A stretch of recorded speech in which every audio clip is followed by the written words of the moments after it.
وقتی صبحگاهان بوی محمد آمد، اندر صباحی مردم بوی محمد آمد.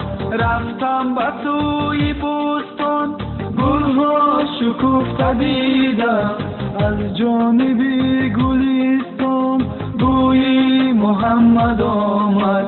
در موسم گل و مل میخواندوش بلبل، از بلبلی خوش الحان بوی محمد آمد.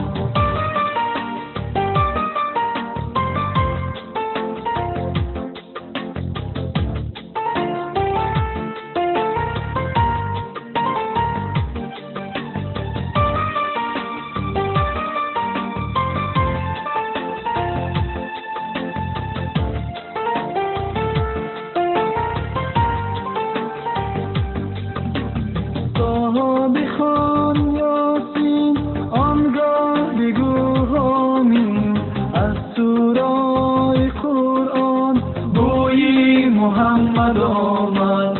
و شمس وزد رویش و لینعت مویش، از ذکر ذات سبحان بوی محمد آمد. در وقتی صبحگاهان بوی محمد آمد، اندر صباحی مردم بوی محمد آمد. رفتم به سوی بستان، گلها شکفته دیدم، از جانب گلستان بوی محمد آمد.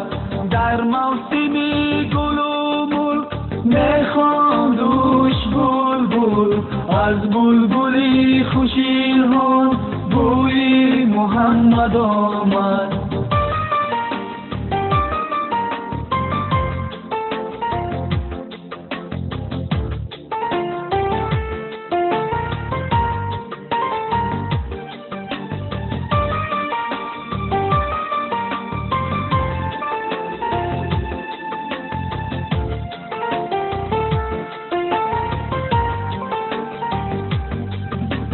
اول بگفت محمد لا اله الا الله، از ذکر اسم رحمان بوی محمد آمد.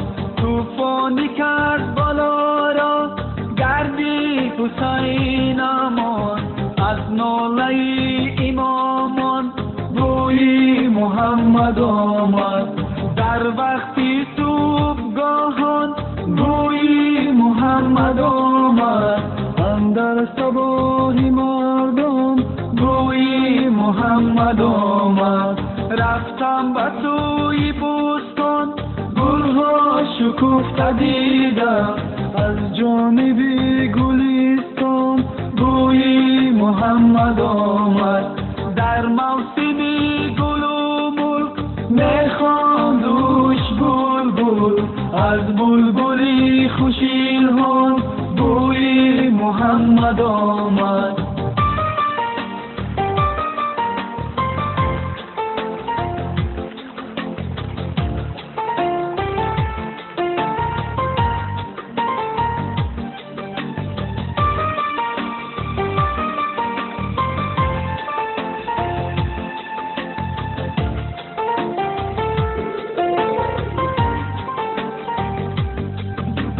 این هاش در کشادم در آن سرای جانت، از هر سرای جانت بوی محمد آمد. این لب بزن تو خود را در صحبت غریبان، از صحبت غریبان بوی محمد آمد. در وقتی صبحگاهان بوی محمد آمد، اندر صباحی مردم بوی محمد آمد. رفتم به سوی بستان، گلها شکفته دیدم، از جانب گلستان بوی محمد آمد. در موسم گل و مل میخواندوش بلبل، از بلبلی خوشیل هون بوی محمد آمد، بوی محمد آمد.